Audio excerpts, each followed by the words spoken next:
시청자 여러분, 편안한 주말 보내고 계십니까? 토요 랭킹쇼 지금 시작하겠습니다. 하종대 보도본부 선임 기자, 이도훈 문화일보 논설위원, 최영일 시사평론가 나오셨습니다. 어서 오세요. 안녕하세요. 안녕하십니까. 그럼 저희가 준비한 첫 번째 핫랭킹 지금 만나보시죠. 오늘의 첫 번째 핫랭킹입니다. 백신 손잡고 미사일 제한 해제. 네, 오늘 새벽 워싱턴에서는 바이든 미국 대통령 취임 이후 첫 번째 한미 정상회담이 이루어졌습니다. 백신, 대북 외교 등 현안 과제들이 산적한 상황에서 양 정상 간에 어떤 얘기가 오갔는지 워싱턴 유승진 특파원 연결해서 알아보겠습니다. 유승진 특파원, 우선 정상회담 분위기가 어땠습니까? 네, 한국 시간으로 새벽 3시 무렵부터 양 정상은 단독 회담, 소인수회담, 확대 회담을 가지며 3시간 가까이 얼굴을 맞대고 이야기를 나눴습니다. 바이든 대통령은 단독 회담 당시 너무 오랜 시간 대화하고 있다는 메모를 받았을 정도로 유익한 대화를 나눴다고 했습니다. 문 대통령은 머지않은 시기에 서울에서 만나길 기대한다고 화답했습니다. 이곳 미국은 18세 이상 성인 가운데 백신을 최소 한 번이라도 맞은 사람이 60%가 넘습니다. 이 때문에 마스크 착용 지침도 완화됐는데요. 백신 접종을 완료한 두 정상은 마스크를 쓰지 않은 채 만났고 맨손 악수도 나눴습니다. 네, 아무래도 많은 국민들이 궁금해하시는 게 이번 정상회담의 성과, 그 가운데서도 백신 문제일 텐데요. 어떤 결과가 나왔습니까?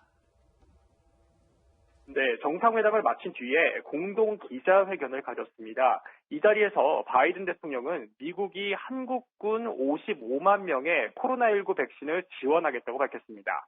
또 양국 정상은 한미 글로벌 백신 파트너십을 구축하기로 합의했는데요.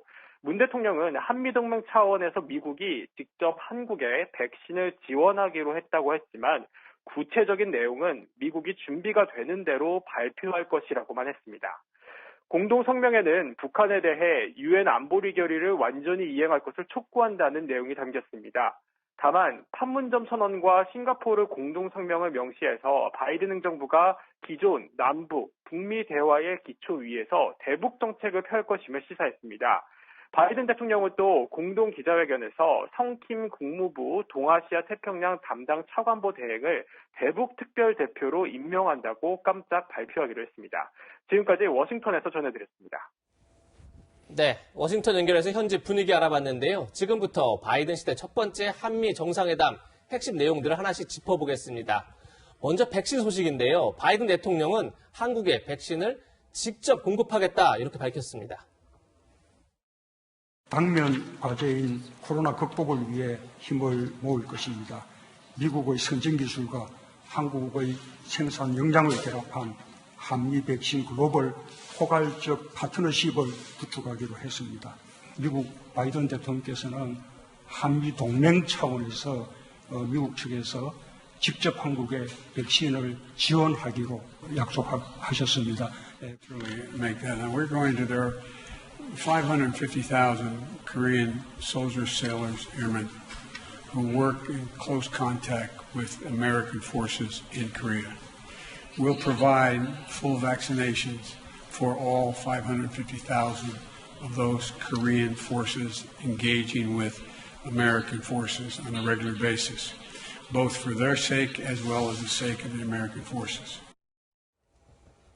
네, 바이든 대통령 미군과 접촉하는 한국군 55만 명에게 코로나19 백신을 직접 공급하겠다 이렇게 지금 밝힌 성을 봤는데요. 하종대 기자, 예.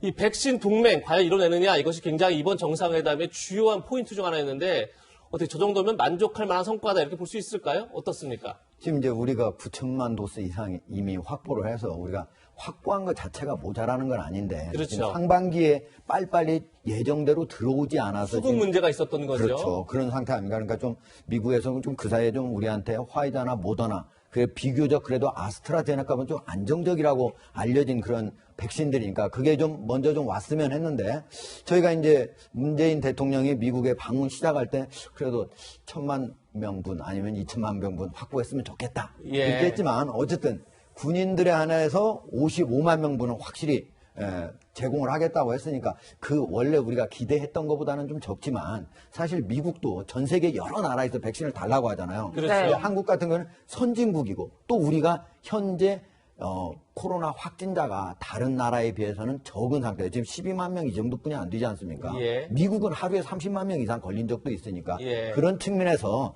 한국만 먼저 많이 줄 수는 없는 상태라고 하는 점을 감안한다면 나름대로 좀 아쉽지만 좀 미흡하긴 하지만 그래도 나름대로 성과는 있었다. 이렇게 평가할 수 있겠습니다. 네. 문 대통령의 방미길에 경제사절단으로 동행한 한국 기업들은 총 44조 원 규모의 미국 투자 계획을 발표하기도 했습니다. 바이든 미국 대통령은 회견장에 있는 기업인들을 일으켜 세우며 거듭 감사의 뜻을 전하기도 했는데요. 영상 함께 보시겠습니다. That so many leading South Korean companies see the benefits of investing in the United States, including this morning's announcement of more than $25 billion in new investments from Samsung, Hyundai, SK, and LG. I understand the executives of those companies here. Would you please stand up?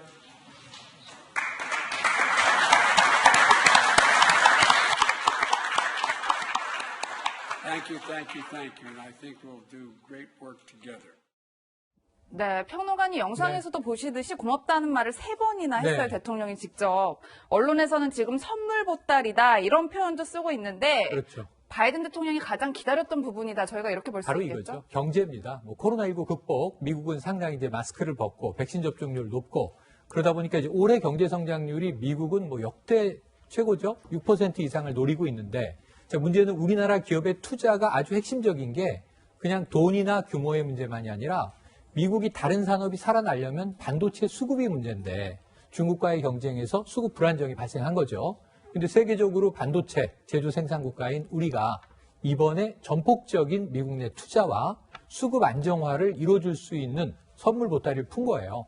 지금 삼성 200억 달러 이상, 이게 20조 규모 이상입니다. 여기다가 SK 같은 경우가 지금 1조 원으로 돼 있는데 SK 하이닉스 1조 원이 문제가 아니라 지금 오늘 이 문재인 대통령은 SK 이노베이션을 방문했잖아요. 예. 애틀랜타에 있는 공장. 여긴 이미 5조 원 이상 투자가 된 대대적인 규모의 공장입니다. 일자리 창출은 물론이고요. 여기다가 현대차, 그리고 이제 LG 배터리 모두 한 16조, 8조, 그래서 전체 합치면 44조를 넘어갑니다. 그러니까 이러한 규모의 미국 투자를 약정했고 이미 이루어지고 있는 공장의 가동, 그리고 반도체 수급 지원의 또 전략적 파트너, 이걸 생각하면 어쩌면 이 백신 부분을 인도태평양 지역에서 우리나라가 이 백신 글로벌 허브가 되면서 미국의 반도체 수급 문제를 해결해 줬다. 어쩌면 바이든 대통령은 상당히 큰 선물을 받았고 그 웨이퍼 들고 회의하는 장면도 있었잖아요. 예. 이제 반도체 부분은 좀 안심하게 되지 않겠는가. 바이든 대통령이 얻은 것도 많다고 봅니다. 네. 네. 그럼 지금부터 더 핵심적인 내용 살펴보겠습니다. 이번 한미 정상회담에서 역시 가장 큰 관심을 모았던 것은 북한 문제가 아니었을까 싶은데요. 바이든 대통령은 성김 국무부 동아태 차관보 대행을 대북 외교를 책임지는 대북정책 특별대표로 깜짝 임명하는 발표를 했습니다. Our two nations also share a willingness to engage diplomatically with the DPRK, to take pragmatic steps that will reduce tensions as we move toward our ultimate goal of denuclearization of the Korean Peninsula. Today, I affirm to President Moon that the United States will proceed in close consultation with the Republic of Korea in our strategy and our approach. And to help drive all these efforts, I'm pleased to announce that Ambassador Sung Kim, a career diplomat and with deep policy expertise, will serve as the U.S. Special Envoy for the DPRK. Ambassador Kim, you're here somewhere today. Stand up, will you? Thank you for being on with us.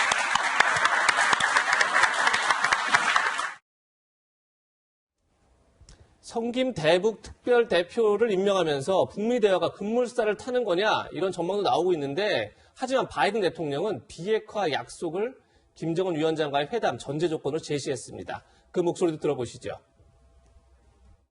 And if it's merely a means by which how do we de-escalate what they're doing. And so if that was the case, I would not meet unless there was some outline made that my Secretary of State and others would have negotiated as to how we would proceed.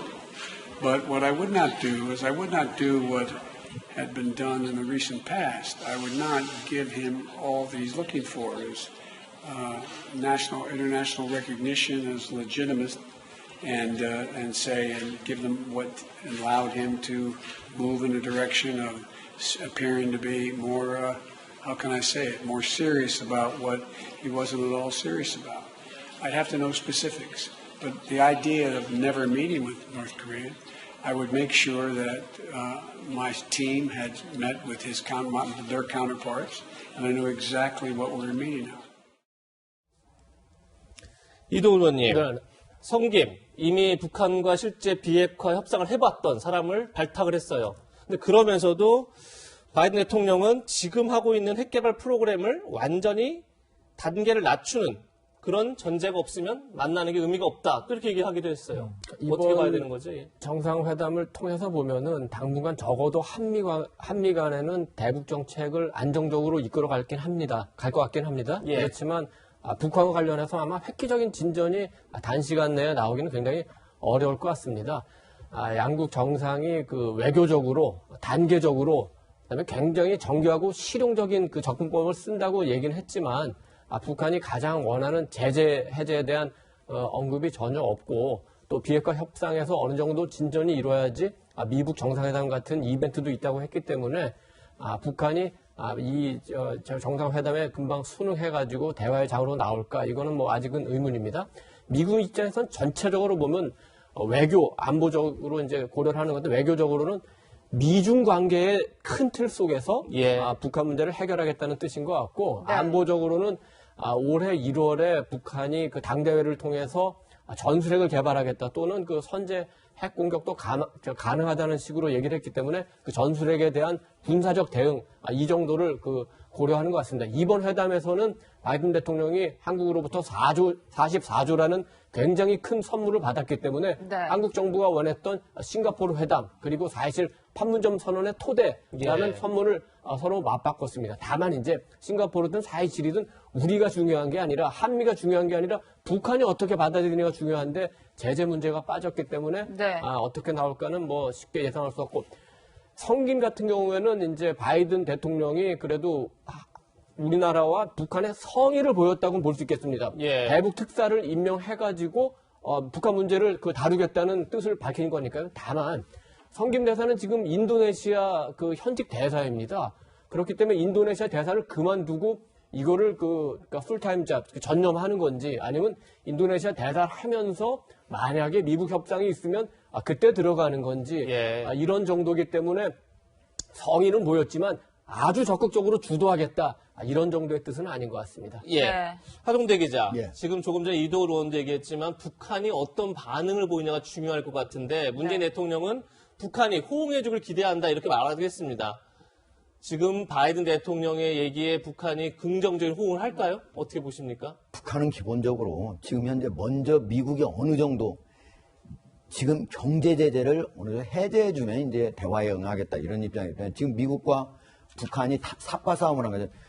북한이 먼저 비핵화를 약속을 하면 예. 비핵화를 약속을 한다고 하는 건 지금 계속적으로 매년 6개, 7개의 핵무기를 늘려나가는 거 아닙니까? 적어도 그러면 만약 비핵화를 약속하면 첫 번째는 동결이고 그 다음은 감축이고 폐기인데 그런 것들이 어느 정도 눈에 가시권 안에 들어오면은 제재를 어느 정도 완화해 주겠다는 그런 얘기고 반면에 북한 같은 경우는 먼저 제재를 먼저 완화를 해줘야 내가 네. 어느 정도 그다음부터 대화에 나서겠다는 이런 입장이기 때문에 제가 보기엔 지금 현재 문재인 대통령하고 바이든 대통령하고 같이 대화해서 이 나온 북한에 대한 그 내용을 가지고 북한이 제가 보기엔 대화에 나온다 이런 건 거의 상황이 지금 현재로서는 거의 제가 보기에는 그럴 가능성은 거의 없다 이렇게 봅니다. 네.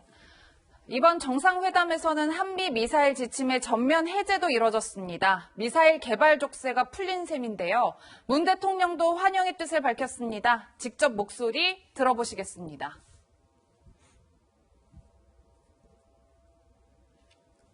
네, 문 대통령의 목소리 직접 들어보시겠습니다. 강력한 안보가 뒷받침할 때 우리는 평화를 지키고 만들어갈 수 있습니다. 우리 두 사람은 연합방위태세를 더욱 강화해 나가기로 하고 전시작전권 전환을 위한 양국의 의지를 재확인했습니다. 또한 기쁜 마음으로 미사일 지침 종료 사실을 전합니다. 바이든 행정부 출범 초기 한미 방위비 협정 타결과 더불어 한미 동맹의 굳건함을 대대적으로 과시하는 상징적이고 실질적인 조치입니다. 네, 하 기자님, 문 대통령은 일단 환영의 뜻을 비치고 있지만, 하지만 이를 두고 일각에서는 중국과 북한의 반발이 상당할 것이다, 이런 분석도 나오고 있어요.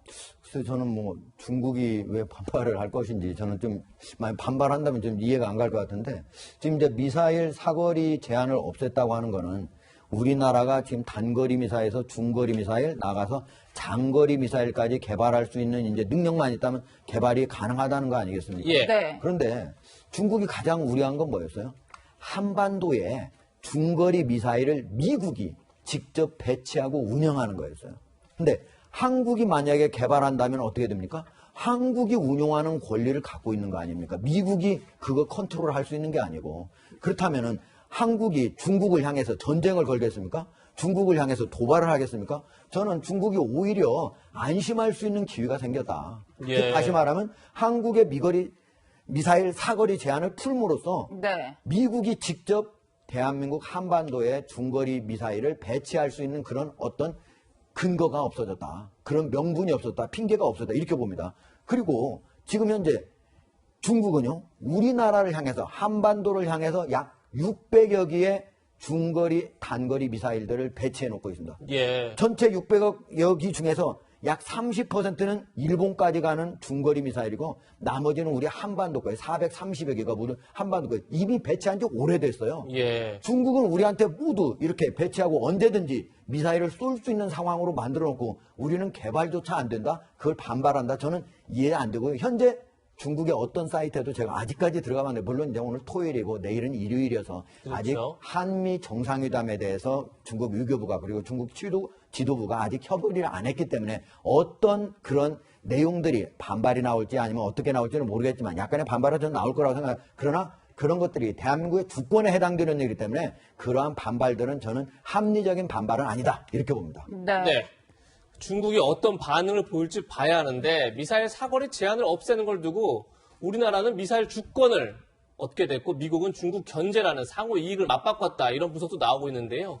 이런 가운데 한미 정상회담 공동성명에선 중국이 강하게 반발하고 있는 대만 해협의 평화 문제가 언급됐습니다. 그 목소리도 들어보시죠. A tougher stance when it comes to China's posture towards Taiwan. Good luck. 다행스럽게도 그러한 압박은 없었습니다. 다만 대만 해협의 어떤 평화와 안정이 대단히 중요하다는 데는 인식을 함께 했습니다. 양안 관계의 특수성을 감안하면서 양국이 그 부분에 대해서 함께 협력해 나가기로 했습니다. 이동훈 의원님. 네. 문재인 대통령은 기자회견에서 미국으로부터 대중국 견제에는 압박은 없었다 이렇게 말은 했지만 결국 대만 해협의 평화 문제 언급 자체가 중국으로서는 굉장히 아픈 부분이잖아요. 이번 그 한미 공동 성명에서 가장 주목되는 부분이 두 개가 있는데, 예. 네. 그러니까 우리 정부가 금기시해왔던 거 두 개를 뭐 깼다고도 볼 수 있겠습니다. 하나는 북한 인권 상황 개선이라는 부분이 있고요. 예. 또 하나는 대만 해협에서의 평화와 안정 중요성을 강조했다. 이번 정상회담을 앞두고 중국 언론들이 대만 문제 거론하지 말라고 노골적으로 압력까지 가했습니다. 예. 그렇지만 기자회견에서도 물론 그 미국 기자의 질문에 답하는 형식이지만 문 대통령이 답변을 했고 공동성명에도 분명히 대만 문제가 들어갔습니다. 워낙 그 미국 측의 입장이 강력했기 때문에 이거는 우리가 수용을 하고 그 대신 남북관계에 관련된 아까 말씀드렸던 싱가포르나 판문점이라든지 또는 북한에 대한 인도적 지원이라든지 이런 걸 어떻게 보면은 서로 주고받았다고도 할 수 있는데 사실은 또는 그 대만 문제에 대한 언급은 우리 안보 차원의 조금 그 전략적 판단도 조금 들어간 거일 수도 있습니다. 예. 동북아에서 가장 이제 위험한 지역, 사실은 어떻게 보면 세계적으로도 가장 위험한 지역이라고도 할 수 있는 게 한반도하고 대만하고 남중국해입니다. 그런데 만약에 대만하고 남중국해에서 긴장이 고조된다면은 사실은 한반도에서의 긴장은 줄어들 수 있는 것도 사실입니다. 그렇다면 뭐 우리가 대만이나 남중국해 주변국의 입장도 물론 우리가 우호국으로서 생각을 해야 되지만 우리 안보를 생각한다면은 우리 한반도에서의 안보 위협이 줄어드는 쪽으로 가는 게 굉장히 중요하고 문 대통령 개인적인 입장에서 보자면은 미국에서 어떤 그 문 대통령에 대한 인식을 갖고 있냐면 혹시 너무 친북적이나 너무 친중적인 거 아닌가요? 이런 생각을 가질 수 있습니다. 왜냐하면은 문 대통령이 중국에 가서 중국은 높은 봉우리고 한국은 작은 산인데 중국목을 함께 하겠다는 말을 하니까 아니 어떻게 동맹을 놔두고 이런 얘기를 할 수 있느냐 이런 의혹이 있었기 때문에 문 대통령으로서는 이 대만 문제라든지 북한 인권 문제 그리고 이번에 굉장히 그 독특하게 미국 참전 6.25 참전 용사의 그 훈장단을 행사에도 참여하지 않았습니까? 이런 것이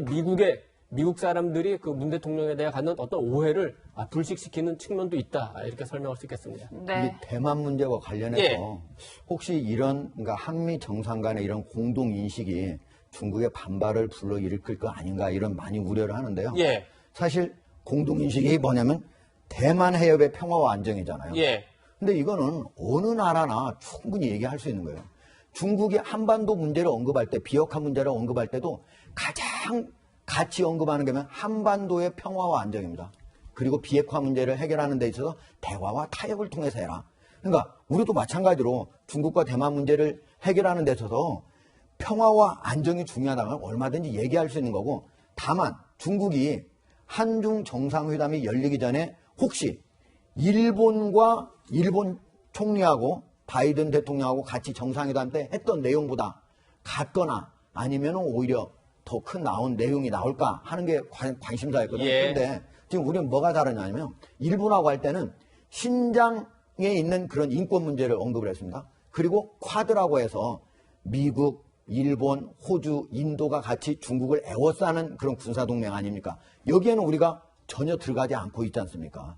그래서 그런 측면에서 보면은 일본과 우리는 중국과 대만 문제에서 서로 다른 입장이고 이거는 원칙적인 입장을 문재인 대통령이 언급한 것에 불과하다. 이거를 가지고 어떤 국제적으로 문제를 삼을 이유는 하나도 없다라고 봅니다. 네, 평론가님 이어서 질문을 드리면 저희가 앞서서 영상을 좀 보여드리긴 했는데 이번 정상회담 때 바이든 대통령이 한국 전쟁 때 중공군과 싸운 이 참전 용사의 명예훈장을 이렇게 수여하고 맞습니다. 있어요. 그리고 네. 이 행사에 보시면 문재인 대통령도 참석을 했단 말이에요. 그렇습니다. 근데 이 훈장 수여 자체가 중국 경제 심리가 작용한 것이다. 앞서 위원님께서도 분석해 주셨지만 네네. 그런 분석들이 있어요. 그 해석을 덧붙일 수는 있겠습니다만 그것이 본류는 아니다. 왜냐하면 저분은 지금 94세 고령의 노병인데 랠프 퍼켓 예비역 대령이에요. 지금 바이든 대통령이 쭉 설명을 해요. 웨스트포인트를 졸업하자마자 중위로 한국전에 참전했는데 일본 근무를 마다하고 이 전투 지역으로 간 거예요. 그래서 청천강 전투, 레인지 205라고 이제 이야기되는 지역에서 이 정말 전투를 실제로 펼치고 허벅지에 부상을 당하고도 대원을 독려한 혁혁한 이제 전공을 세운 노병이죠. 네. 그런데 이제 굉장히 재밌는 얘기도 했어요. 조크도 했어요. 저 퍼켓 예비역 대령에게 명예훈장 수여자가 됐으니 백악관으로 오시라 그랬더니 왜 이렇게 법석이냐? 우편으로 보내주면 안 돼? 이렇게 훈장을요? 얘기했다는 거를 바이든 대통령이 소개하면서 이제 같이 폭소가 터지기도 했습니다. 굉장히 훈훈했고요. 그런데 저 명예훈장 수여 자리에 외국 정상이 참석한 건 처음이에요. 왜냐하면 한국전이잖아요. 한국전. 그렇죠. 그러니까 우리나라를 지키기 위해서 미국이 저 때부터 동맹으로 달려와서 함께 피 흘려 싸운 한미동맹을 전통적으로 재확인하는 자리인데 그럼 그때 누가 적이었느냐 보면 북한군하고 그리고 중공군 아니었겠습니까? 그러니까 아까 말씀하신 대로 당시 한국전쟁은 한미가 동맹 또 그리고 어찌 북중이 동맹이었던 걸 생각을 하면 그런 해석도 가능은 하지만 그것이 그 행사의 본류는 아니고 해석을 덧붙이자면 거기까지 갈 수도 있겠다 하는 생각입니다. 네. 노병에게 훈장을 수여한 뒤에 문재인 바이든 대통령이 무릎을 꿇고 기념 촬영을 하는 모습도 굉장히 인상적인데요. 이 명예훈장 서훈식에서 바이든 대통령이 말실수가 있었습니다. 그 장면도 보고 가겠습니다. President Moon, it's a real honor to have you here participating in this ceremony today. Korea is sometimes called the Forgotten War. But those men who were there under Lieutenant Puckett's command, they'll never forget his bravery. And the people of the Republic of Korea haven't forgotten, as evidenced by the fact that the Prime Minister of Korea is here for this ceremony. 네, 대통령이 아니라 국무총리라 이렇게 이제 표현을 해서 논란이 되기도 했었는데 아마 실수겠죠. 네. 한미 정상회담 소식 짚어봤고요. 이번엔 차기 대선 주자 움직임 살펴보겠습니다. 두 번째 안랭킹입니다. 오늘 두 번째 안랭킹은 세몰이 나선 이재명과 윤석열. 네, 조금 전 살펴본 것처럼 한미 정상 간 북한 문제를 두고 처음 의견을 조율하는 그런 자리를 가졌었는데 마침 어제 민주당 유력 대선 주자인 이재명 경기도지사도 북한 관련 메시지를 냈습니다. 그 목소리 들어보시죠. 대선분단 체계는 남북 간 긴장 완화와 교류 협력의 버팀목이라는 점에서 매우 중요합니다. 유엔 안보리가 포괄적 상시적 제재 면제를 허용하도록 관련국들에 대한 설득에 적극 나서야 합니다. 당연히 쉽지 않지만 반드시 해야 할 일입니다. 대북 전단 살포는 여전히 갈등과 대결의 불씨가 되고 있습니다. 대북 전단 살포 금지는 표현 그 자체를 제한하는 것이 아니라 폭력과 군사 대결을 초래하는 표현의 한 방식을 제한함으로써 더 많은 자유와 더 많은 생명을 지키기 위한 최소한의 불가피한 조치입니다.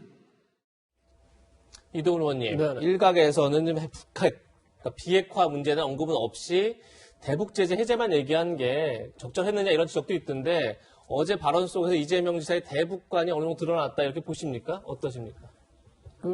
어제 얘기한 거를 보면은 이제 대북 제재를 해제하라. 그 이유가 개성공단도 다시 재개하고. 하고 금강산도 다시 하고 근데 남북 철도 도로도 연결해야 된다. 뭐 경기도지사로서 그런 사업에 대해 관심 갖는 건 굉장히 좋죠. 예. 그런데 대북 제재를 누가 어떤 방법으로 할 수 있는 거죠? 그 전제가 없이 그 개성공단이나 금강산 관광 이런 거 얘기하는 거는 굉장히 허무한 겁니다. 북한이 핵과 미사일을 포기하면은 자연스럽게 국제사회, 유엔 그 안보를 비롯해서 국제사회가 제재를 해제하고 그렇게 되면 당연히 남북 간의 여러 가지 경제 협력도 이룰 수 있는 거죠. 이런 전제를 무시하고 뒤에 것만 강조하면은 듣는 분들이 굉장히 좀 공허하게 들을 수가 있고 저 행사에 이제 같이 했던 면면들을 보면은 이재명 지사가 앞으로 뭐 더 큰 정치적 지도자가 되면 어떤 식으로 그 대북 정책을 해나갈 것이다. 우리가 조금 시사를 받을 수 있는 점이 있는데 예. 임동원 전 통일부 장관이라든지 정세현 전 통일부 장관, 그다음에 문정인 교수, 그다음에 이종석 그 NSC 사무처장 등등 보면은 지금까지 그 김대중 노무현 정부에서 해왔던 그 대북 정책 또는 이제 문재인 정부에서 현재 추진하고 있는 대북 정책과 굉장히 관련이 깊은 분들이죠. 그렇죠. 그래서 똑같은 방식으로 그 대북 정책을 추진하면은 어떤 다른 결과를 나올 수 있느냐 이런 의문을 제기합니다. 이재명 지사의 대북과는 무엇이냐고 이제 그 이재명 지사도 굉장히 그 정치적 지도자로 떠오르기 때문에 많은 질문을 합니다. 그러면 예. 공식적으로 이재명 지사 측에서 뭐라고 하냐면은 굉장히 실용적이다. 그리고 북한 위협을 관리하는 데 굉장히 중점을 줄 것이다. 이렇게 얘기를 해왔는데 어제 발언이나 그 같이 서 있는 분들의 면면을 보면 과연 그런가 약간 의심을 할 수도 있는데 어제 행사의 성격을 보면 조금 그 이해는 갑니다. 저 네. 행사가 그 DMZ 포럼 매년 여는 건데 이번 행사는 이해찬 전 대표가 이끄는 동북아 평화경제협의회랑 같이 하기 때문에 예. 네. 거기에 맞춰서 그런 분들이 오고 거기에 맞춰서 일단 언급을 했다. 이것이 명확하게 지금 예를 들어서 대통령이 된 이후에 이재명 지사가 추구하는 대북 정책이냐, 요거는 아직 그렇게 속단하게 이른 것 같습니다. 예. 네. 말씀하신 것처럼 이 자리엔 친노계 원로인 이해찬 전 대표와 한명숙 전 총리가 참석해 눈길을 끌었습니다. 영상으로 확인해 보겠습니다.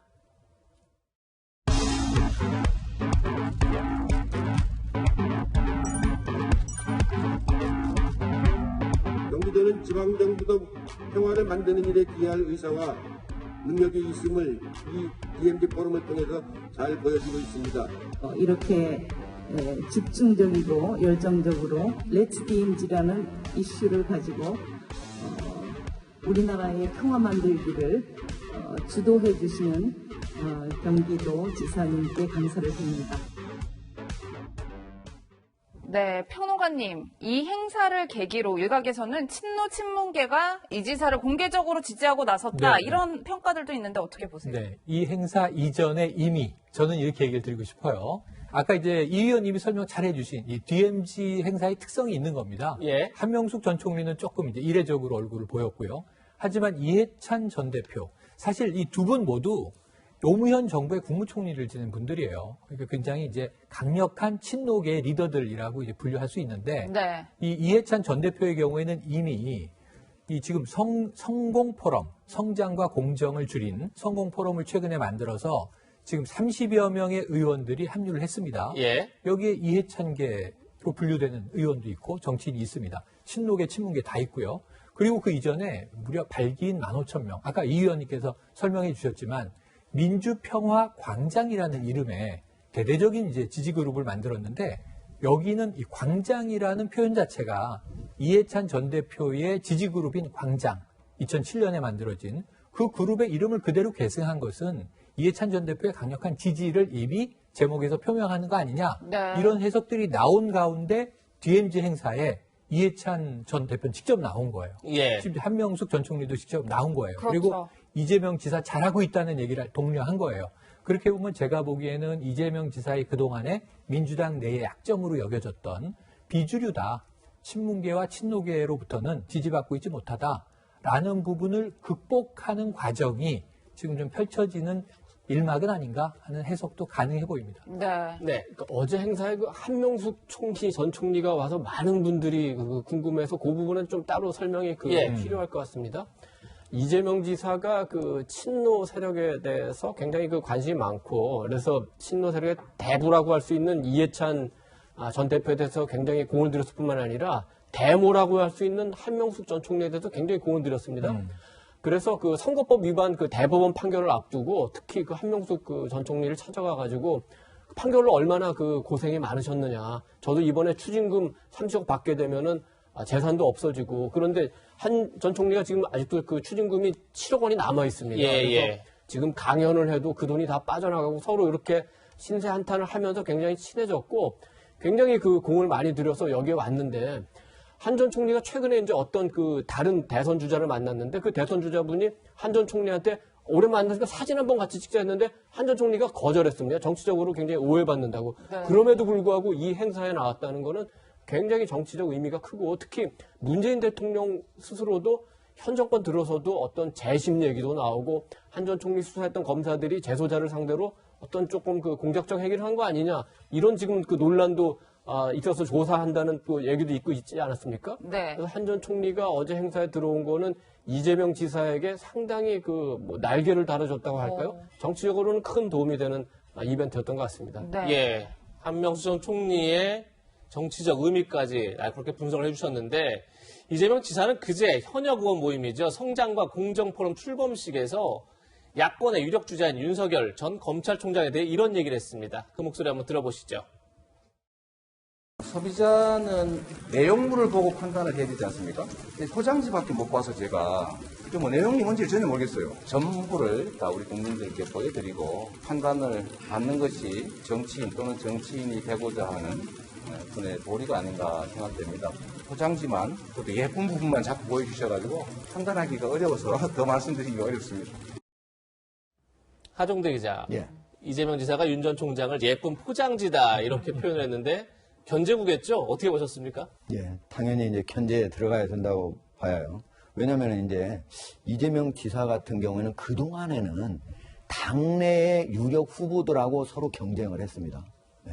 그렇기 때문에 이제 당내에서 많이 할 때는 예를 들면 이낙연 전 총리라든지 아니면 정세균 전 총리 이런 분들을 견제하는 얘기들을 많이 했는데 지금은 아까 그 성공 포럼 얘기했지 않습니까? 예. 그 세 분의 유력 당내 후보들 중에서 현역 의원이 전체 176명이잖아.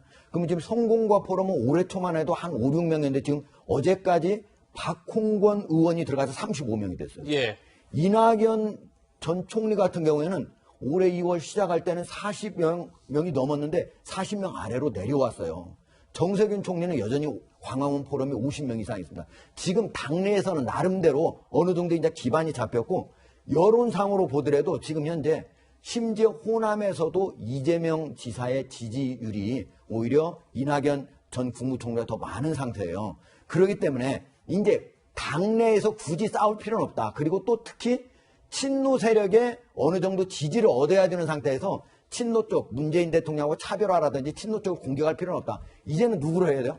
당 바깥에 계속적으로 4개월째 1, 2위를 다투고 있는 윤석열 검찰총장으로 이제 드디어 화살이 돌아오기 시작하는 거죠. 거기에서 원래는 포장지 좋으면 내용물도 일반적으로 좋습니다. 근데 여기서는 말한 뜻은 뭐겠어요? 예. 포장지만 좋고 내용물은 별거 아닌 거 아니냐. 왜? 지금 현재 윤석열 검찰총장은 아직 검증 단계에 들어간 건 아니야. 지금 일단 검찰총장으로서 자기의 업무를, 직무를 그걸 수행을 할 때 국민들로부터 많은 지지를 받았지 지금 현재 대선 후보자라든지 정치인으로서는 아직 검증이 안 된 상태거든요. 검증이 들어가는 것이 바로 내용물을 보는 상태고 내용물을 볼 때 혹시 별거 아닌가 아니 이렇게 되는 거 아니냐라고 미리 디스를 하고 있는 거죠. 예. 네. 자동차 기자가 얘기했던 여론조사 결과는 호남에서 아직 뭐 여론조사가 이제 그때 다르기 때문에 꼭 뭐 확정적이다 이렇게 말씀할 건 아니라는 점도 그렇죠. 밝혀드립니다. 예. 네, 지금부터는 윤석열 전 검찰총장 이야기를 해보겠습니다. 윤 전 총장의 새몰이도 시작된 것 같습니다. 어제 윤 전 총장 지지 모임이 공식 출범했는데요. 출범식에는 윤 전 총장의 대학 은사였던 송상현 전 국제형사재판소장이 기조 강연자로 나섰습니다. 어떤 이야기를 했을까요? 영상으로 확인해 보겠습니다. 민주주의 핵심 중에 이제 하나가 다원성이라고 할 적에 포퓰리즘은 바로 대의 민주주의를 위협합니다. 포퓰리스트가 정권을 잡으면 개혁이라고 하는 걸 제일 먼저 화두로 내세웁니다. 그래서 개혁이라는 이름하에 민주적 절차를 경시 왜곡하고 자신들의 정치적 취향이나 이상대로 국가를 대조하려 듭니다. 네, 위원님 영상에서 보신 것처럼 일단 송상현 교수는 포퓰리즘 정치를 굉장히 강하게 경계하고 있는데 저희가 구체적으로 어떻게 분석할 수 있을까요? 뭐 문재인 정권이나 이재명 지사의 경기도를 그 포퓰리즘 정책, 포퓰리스타라고 우리가 규정할 수는 없습니다. 예.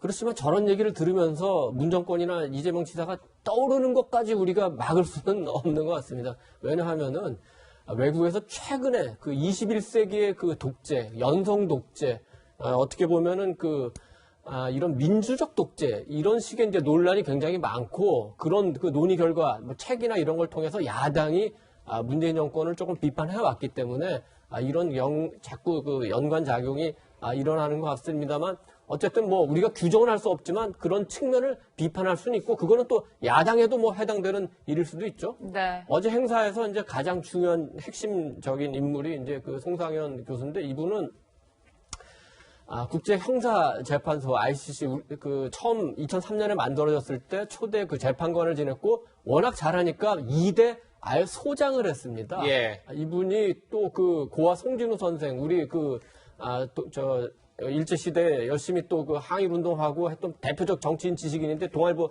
사장도 하셨죠. 이분 손자기 때문에 굉장히 상징성이 큰 인물인데 석사 시절에 논문 지도했다는 거 말고도 굉장히 윤석열 전 총장이 멘토로서 모셔왔고 그래서 정치를 해도 되겠습니까? 이분한테도 묻는 겁니다. 이분이 평생 정치적인 얘기를 거의 안 했어요. 딱 한 번 한 게 그 ICC 그 재판관이 됐을 때 내가 이준 열사의 한을 한번 푼 것 같다. 이 정도 얘기한 게 정말 정치적인 발언이었는데 이번에 사실 뭐 거의 반공개적으로 윤석열 전 총장을 지지하는 모임에 나와서 이제 언급을 한 거 아닙니까? 이 모임 자체도 윤석열 대통령의 가능성과 한계, 그래서 나름대로 좀 객관성을 갖춘다고 노력을 했지만 누가 봐도 뭐 윤석열 지지 모임인 건 분명하지 않습니까? 현재 윤석열 전 총장 주위에 이런 식의 모임들이 여러 개가 형성이 되고 있습니다. 이거는 아직 공식 싱크탱크는 아니고 아마도 지금 공식 싱크탱크가 곧 그 출범을 하게 될 것 같고 윤 전 총장에서는 이제 슬슬 움직이기 위해서 뭐 대변인이라든지 이런 식의 참모를 좀 물색하는 작업도 뭐 시작을 했다고 합니다. 네. 이런 가운데 토론자로 참석한 진중권 전 동양대 교수는 윤 전 총장이 지지를 받는 이유를 공정이라고 분석했습니다. 목소리 들어보시겠습니다. 윤석열 총장을 통해 가지고 표출되는 그건 뭐냐면 법적 형식적 공정에 대한 였고요. 왜냐하면 이 정권이 그것마저 깨버렸거든요. 그런데 칼을 갖다가 그 칼을 이쪽 저쪽 공정하게 됐기 때문에 이분이 이제 공정의 상징으로 이제 떠오른 것이고요. 근데 우리 사회가 지금 당하고 있는 바로 그걸 통해서 표출됐던 진짜 욕망과 진짜 불만과 진짜 문제에 대한 대답을 내놔야 된다는 거죠. 모든 대선 주자들이 거기에 대한 대답을 내놔야 될 겁니다. 네, 윤 전 총장이 이제 진짜 문제에 대한 답을 내놔야 한다. 진중권 전 교수는 이렇게 이제 지적하고 있는데요. 윤 전 총장 아직까지 계속 자맹 중인 상황이죠. 그런데 윤 전 총장 자맹에 글쎄 불편한 심기라고 해야 될까요? 불편한 심기를 드러내는 사람이 있습니다. 바로 김종인 전 비상대책위원장인데요. 어젠 이런 얘기를 했습니다.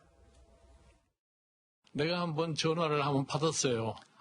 지난 한 달 전쯤 됐는데, 지난 4월 10일 날인가 내가 전화를 갖다 받았는데, 한번 언제 시간이 되면 만나보자고 그랬었는데, 자기 개인적으로 여러 가지 소위 형편상, 또 뭐 언론에 노출되고 하는 이러한 여러 가지 상황 때문에, 현재로서는 적절한 시기가 아니라고 판단을 했는지, 그 다음에는 제3자를 통해가지고서 현재 상황에서 만나면 좀 피해야 되겠다는 그런 연락이 와서 그래서 그냥 그런가 보다 하고 지나간 거예요.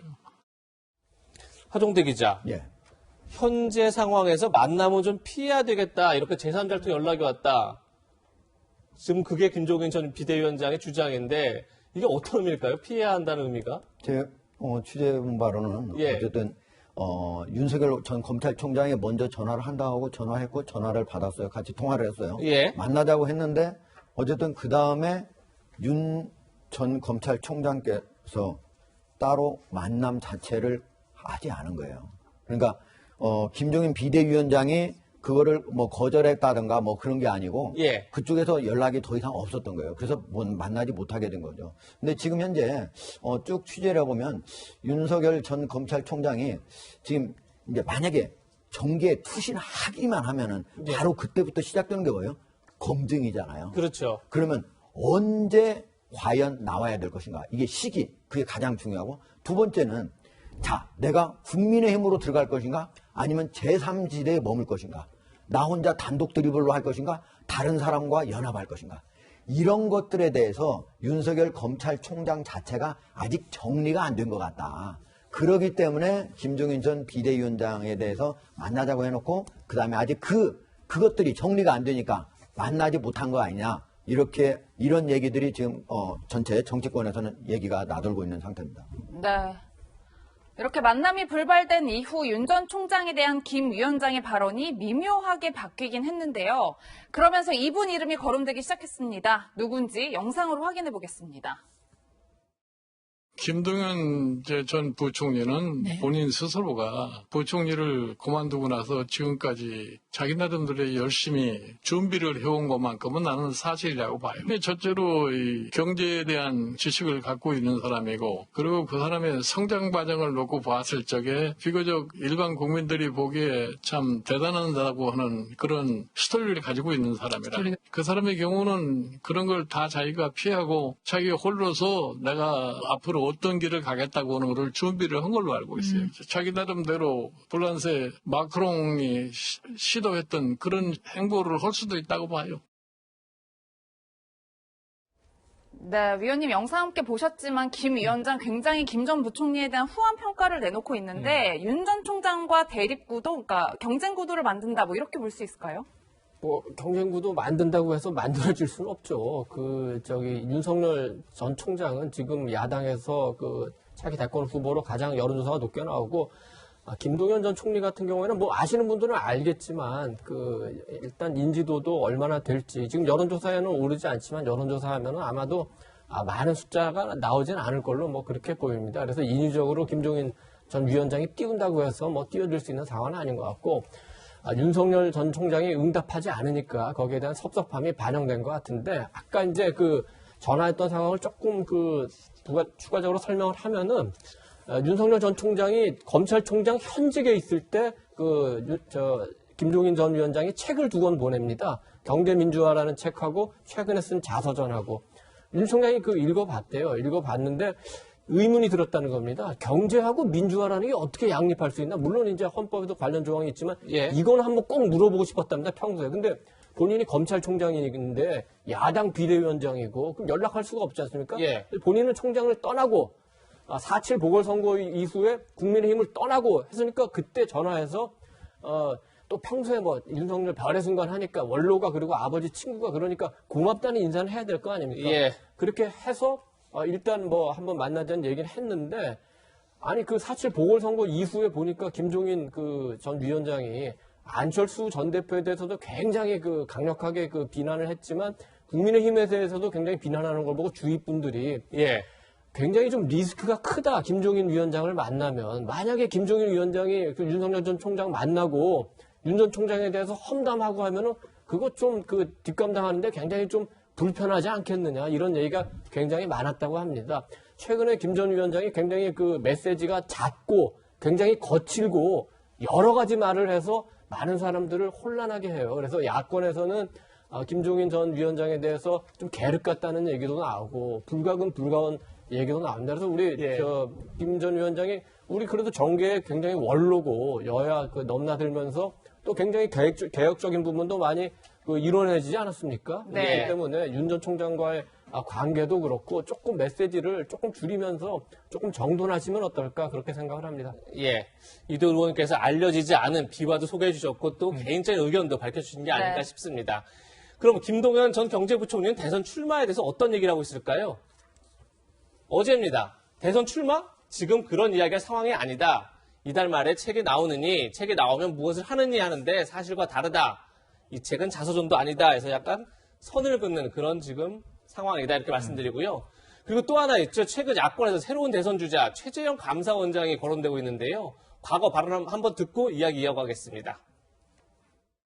공무원의 행동, 행정행위에 법의 잣대를 들이대서 안 된다는 표현에는 동의하기 어렵습니다. 공무원의 행정행위도 법에 정해진 절차에 따라서 투명하게 해야 됩니다. 대통령께서 공약하신 사항, 그 정책 수행 제대로 해야 되는 게 맞습니다. 그러나 공약하신 사항을 어떤 방법을 통해서도 수단과 방법을 가리지 않고 모두 정당화된다. 이런 주장은 아니시죠. 감사 결과 보고서를 자세히 보시면 충분히 이해하실 수 있습니다. 그래서 한번 좀 자세히 정독 좀 해주시고요. 정책에 관해서 저희들이 판단하는 게 아닙니다. 정책 수행 과정에 있어서의 적법성을 본 겁니다. 하정대 기자, 최재형 감사원장 최근 부쩍 거론이 많이 되는데 대선 주자로서 최재형 감사원장 뭐 어떻게 평가하고 계십니까? 그런데 이제 문재인 대통령하고 대척점에 섰던 사람들이 다 야권에서 이제 영입 대상으로 여기고 이렇게 하는데 예. 사실 이제 최재형 감사원장 같은 경우는 임기가 2022년 1월까지예요. 내년 1월까지죠? 예. 감사원장 임기 4년이거든요. 그런데 지금 공무원으로서 이렇게 일하시고 있는 분을 무슨 자기 자신이 먼저 어디 정치에 뛰어들겠다 하기 전에 이렇게 뭐 영입을 하겠다 말겠다 이런 얘기가 나오는 것 자체가 저는 당사자에 대한 어떤 신뢰 아닌가 이런 생각도 듭니다. 지금 현재 국민의힘에서도 뭐 구체적으로 무슨 영입설이 나오고 이런 게 아니고 누군가가 제가 보기엔 아마 주호영 전 원내대표 같은 경우 아마 서로 연락을 했는지 안 했는지 모르겠지만 거기서 나온 정도지 구체적인 움직임이 현재 있는 상태는 아닙니다. 예. 네. 하정대 기자는 여기서 인사 나누겠습니다. 감사합니다. 고맙습니다. 그럼 저희는 다음 국민의힘 당권 경쟁 소식으로 이어가겠습니다. 오늘의 세 번째 한랭킹입니다. 이준석이 감사를 전한 그분. 국민의힘은 오늘 후보 등록을 시작하면서 본격적인 차기 당권 경쟁에 들어갔습니다. 이런 가운데 이준석 전 최고위원이 당대표 도전에 나서면서 감사 인사를 전한 사람이 있습니다. 이 전 최고위원 어제 소셜미디어에 이런 글을 올렸습니다. 2021년은 책 읽고 코딩하면서 평화롭게 쉬고 싶었는데 27살 이후로 한 해가 계획대로 돌아가는 일이 거의 없으니 이제 익숙하기만 하다. 그러면서 생각해보면 나를 이 판에 끌어들인 그분 때문이다. 컴퓨터와 씨름하던 나를 사람들과 씨름하는 곳으로 끌어내준 그분에게 항상 감사하다. 이렇게 전한 겁니다. 네, 류지아 변호사 나오셨는데요. 네. 이준석 전 최고위원이 얘기한 그분, 아무래도 이제 박근혜 전 대통령이 아닐까 싶습니다. 2011년도에 같이 이제 비상대책위원장 위원으로 활동을 했는데 갑자기 그분의 감사 인사를 전한 이유 뭐라고 생각하세요?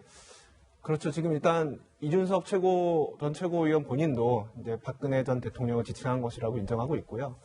본인이 많은 감에 젖어들고 있지 않겠습니까? 왜냐하면 지금 보수당의 당대표 후보로 지금 거론되고 있는 주자인데 30대고요. 예. 게다가 여론조사에서 선두를 달리고 있습니다. 그 정도로 굉장히 흥행 돌풍을 불러일으키고 있고 민주당의 당대표 경선에 비해서는 지금 국민의힘의 당대표 경선이 훨씬 더 국민의 이목을 집중시키고 있죠. 지금 그 한 가운데 중심에 이준석 전 최고위원이 있는 거고 또 생각을 해보면 원래는 이제 국민의힘 당대표 경선이 영남, 비영남 혹은 영남권, 수도권 이 경쟁 구도로 흐를 것이라고 예상이 됐었어요. 처음에는. 근데 그러다가 이게 이준석 전 최고위원과 다른 초선 의원들이 대거 뛰어들면서 지금 세대 대결, 신구 대결로 치닫고 있거든요. 그러니까 이 당대표 경선의 프레임 자체를 바꾸는 데 일조한 게 또 이준석 전 최고입니다. 그런 의미도 있고 마지막으로 가장 중요한 거는 2011년 이제 비대위원으로 처음 정치 입문해서 지금 벌써 10년이 지났습니다. 청년 정치인 중에서 10년 동안 정치권에 머무르면서 이렇게 계속 어떻게 보면 생명을 유지한달까요? 뿐만 아니라 이렇게 더 좋은 모습을 보여주고 있고 더 자신의 입지를 키워가고 있는 사람이 이준석 전 최고 말고 있겠습니까? 그래서 사실 보수권뿐만 아니라 한국 정치권 전체의 소중한 자산이라고 볼 수 있어요. 그런 의미에서 여러 감에 젖어들었을 것 같고 그 최초의 시점을 돌이켜보면 박근혜 전 대통령이 있으니까 거기에 대해 고마움을 표시하고 싶었을 겁니다. 네, 말씀처럼 이 전 최고위원에겐 박근혜 퀴즈라는 꼬리표가 붙기도 했었습니다. 하지만 박 전 대통령에 대해 쓴소리를 하기도 했었는데요. 일단 그 목소리부터 들어보시겠습니다.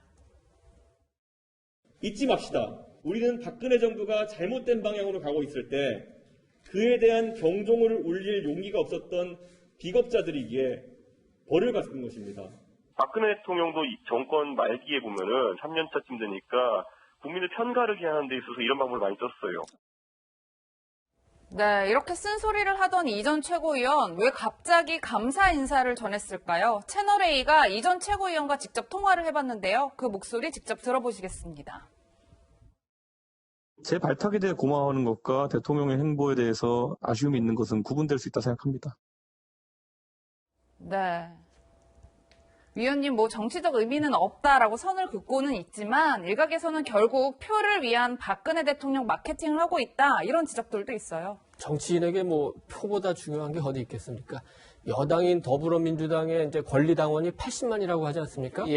야당 이제 책임당원이라고 하는데 책임당원이 한 30만 정도 되는데 공식적으로는 TK 대구 경북이 30, PK 부산, 울산, 경남이 25 이렇게 해서 50%가 좀 넘는다고 하는데 지금 선거를 준비하는 지금 핵심 관계자한테 조금 들어보니까 실질적으로는 TK가 한 40 정도 되고 PK가 한 30 정도 된다니까 사실 결정적으로 영향이 많은 데다가 그 중에서도 TK의 영향력이 결정적으로 많다고 봐야 되겠죠. 얼마 전에 김부겸 총리가 인사청문회에서 아니 당신은 왜 대구시장 나올 때 야당이면서 여당인 박근혜 대통령과 협력하냐고 유권자들한테 얘기하냐고 다그치니까 김부겸 총리가 뭐라고 그랬습니까?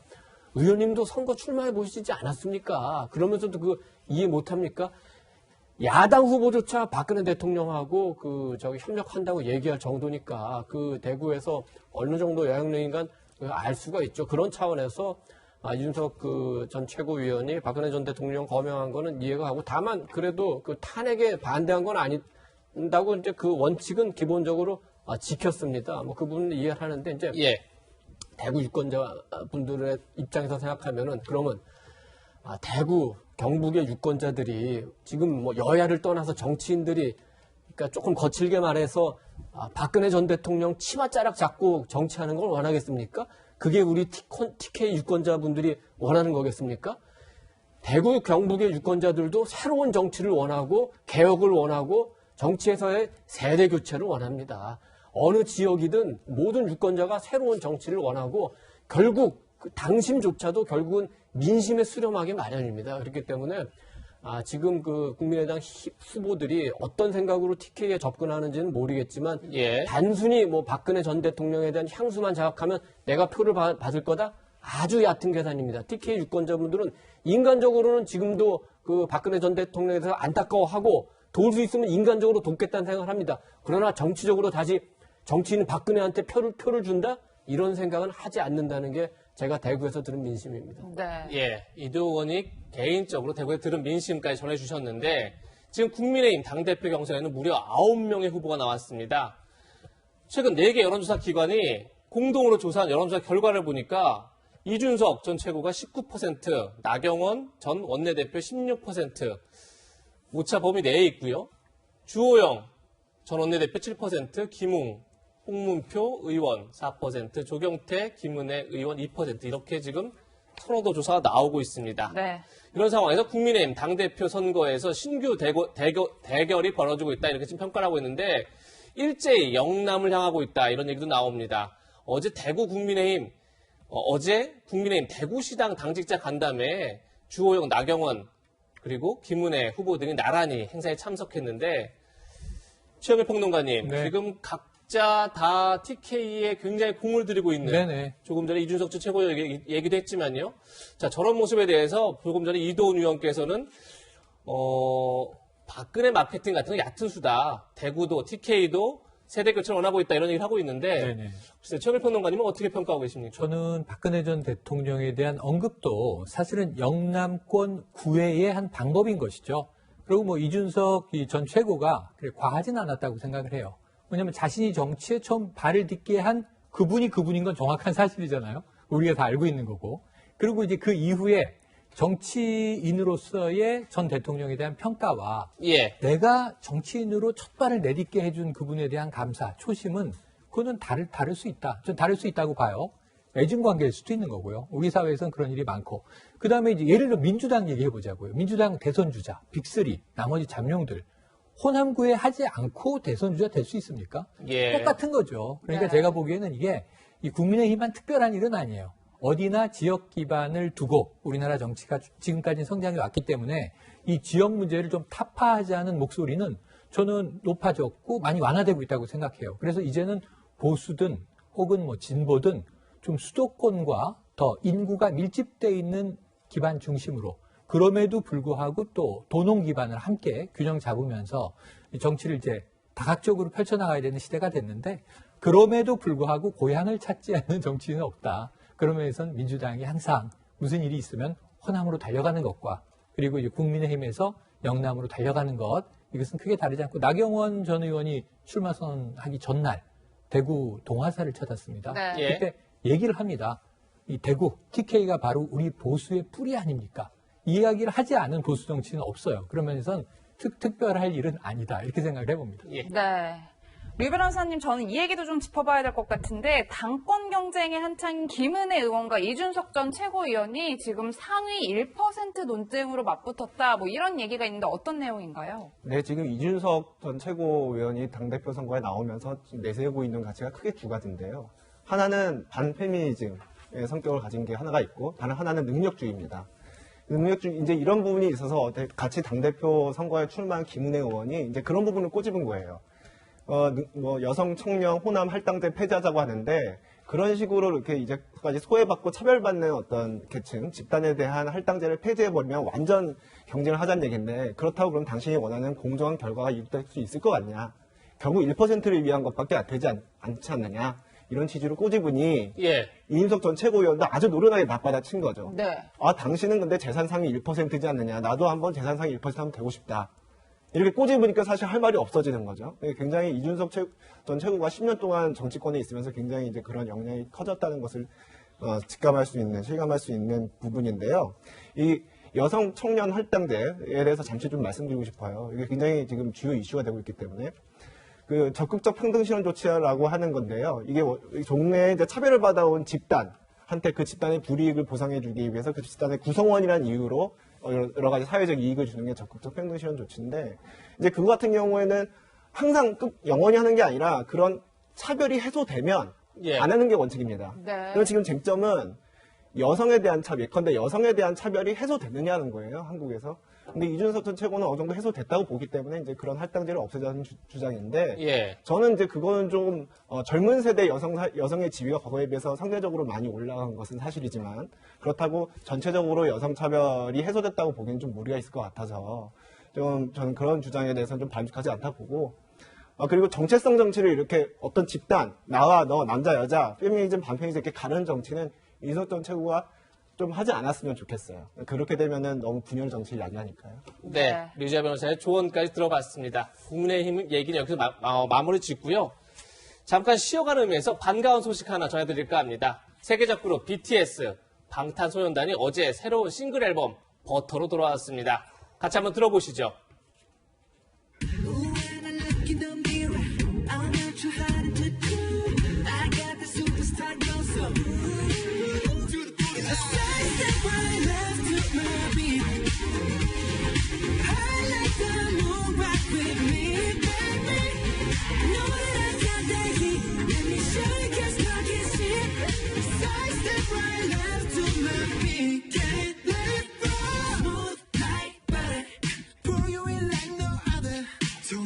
예, 굉장히 경쾌한 여름 노래 버터 절로 어깨가 들썩여지는데 BTS는 오늘 24일 날 다음 주 월요일이죠. 빌보드 뮤직 어워즈에서 이 노래로 첫 번째 무대를 만든다고 합니다. 네. 최일 평론가님. 버터, 다이너마이터처럼 빌보드 차트 1위 달성할 수 있을까요? 네, 저 암이거든요. 예. 나오자마자 유튜브로 들었습니다. 예. 다이너마이트급 대박 조짐이다. 네. 지금 듣고 계시지만 예. 영어 전체 영어로 한 노래는 두 번째예요. 그렇죠. 다이너마이트가 드디어 빌보드 싱글 차트 1위를 찍었지 않습니까? 예. 그래서 지금 노래가 굉장히 세련됐고 사운드가 제목은 버터인데 느끼하지 않아요. 예. 상큼해요. 네, 그래서 여러 가지 면에서 지금 7명의 멤버가 뮤직비디오에도 굉장히 멋진 모습으로 나옵니다. 한번 올 여름에 한번 흥행몰이 기대해 보겠습니다. 네. 예, BTS의 선전 기대해 보겠습니다. 그럼 오늘의 마지막 한 랭킹 지금 만나보시죠. 김호수 청문회 두고 여야 격돌 소식입니다. 네, 오늘 26일 예정된 김호수 검찰총장 후보자의 인사청문회를 두고 여야 간의 긴장이 고조되고 있는데요. 우선 민주당, 국민의힘이 요구한 증인 채택 요청을 하나도 들어주지 않았습니다. 국민의힘은 조국, 박상기 전 법무부 장관을 포함해서 한동훈 검사장 등 증인 20명을 신청했는데 민주당에서는 증인은 채택하지 않은 상태에서 국민의힘이 요구했던 서민 단국대 교수를 참고인을 채택했고요. 그리고 검찰개혁의 정당성을 주장해왔던 김필성 변호사를 여당 측의 참고인으로 채택하는 그런 결정을 어제 내렸는데요. 네. 유재 변호사님, 예. 결국 이렇게 되다 보니까 김호수 총장 후보자의 인사청문회가 맹탕이 되는 것 아니냐 이런 지적도 나오는 것 같아요. 어떻게 보십니까? 네, 저는 그 지적에 동의합니다. 실효성 있는 인사청문회가 되는 건 이미 물 건너갔다 이렇게 보는데요. 지금 지난달에 있었던 4.7 보궐선거의 민심은 민주당이 지나치게 이제 거대 의석을 기반으로 오만과 독선적인 행태를 보인다는 것에 대해서 심판이 있었던 것이거든요. 그런데 여전히 인사청문회가 지금 계속 진행되고 있는 양상을 보면 민주당이 그런 민심을 전혀 받아들이고 있지 않구나 하는 생각을 하게 됩니다.